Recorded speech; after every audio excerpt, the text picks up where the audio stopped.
আমাদের Bangladesh cricket team, আমাদের আপনার বিসিবি এবং আমাদের বাংলাদেশ সরকার তারা কিন্তু পরিকল্পিত হচ্ছে ঢাকায় বাংলাদেশের টিম আপনার কলকাতায় যাবে না এবং বিশেষ করে ইন্ডিয়াতে আপনার ওয়ার্ল্ড কাপ আপনার খেলতে যাবে না। এটাই হচ্ছে আপনার বাংলাদেশের ডিসিশন।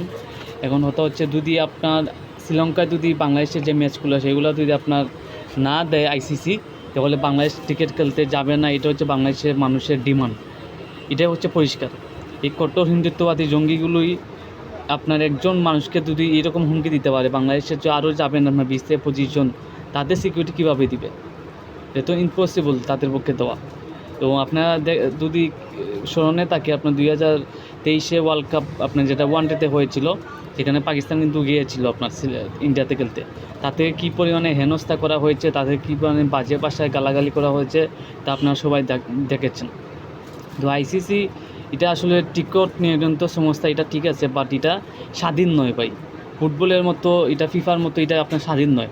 আপনি ফুটবল দেখেন দিনের দিন কত ফেমাস হচ্ছে, দিনের দিন যত জনপ্রিয়তা বাড়ছে। আর ক্রিকেটের আপনার ফুটবলের নতুন নতুন দেশ আপনার আসছে, আপনার খেলতে আসছে তারা ফুটবলে, এবং এটা বিশ্বব্যাপী ফুটবলের জনপ্রিয়তা। এবং ক্রিকেট আপনি দেখেন হাতে গোনা 5-10টা দেশ ছাড়া আর আপনার এর গণ্ডি আপনার বের হয় না। সব দেশকে সেইভাবে সহযোগিতা করা হয় না, শুধু আপনার ইন্ডিয়া দাদাগিরি কমে যাবে সেই কারণে। নাহলে বিশ্বে এতগুলো দেশ থাকতে, 200+ দেশ থাকবে, কেন 8-10টা দেশের ভিতরে কেন আপনার টিকিটটা আপনার আটকে থাকবে? টিকিটটাকে ভালো করে বিস্তার করতে দেয় না আপনার এই ইন্ডিয়ার দাদাগিরি করার কারণে। তো ইন্ডিয়া টিকিট কন্ট্রোল বোর্ড কী ডিসিশন জানাবে আমরা জানি না, বাট আমাদের আপনার বাংলাদেশের জনগণের প্রত্যেকের একটাই সিদ্ধান্ত, আমরা ইন্ডিয়াতে এই ওয়ার্ল্ড কাপ খেলতে যাব না। এটাই আমাদের পরিষ্কার কথা।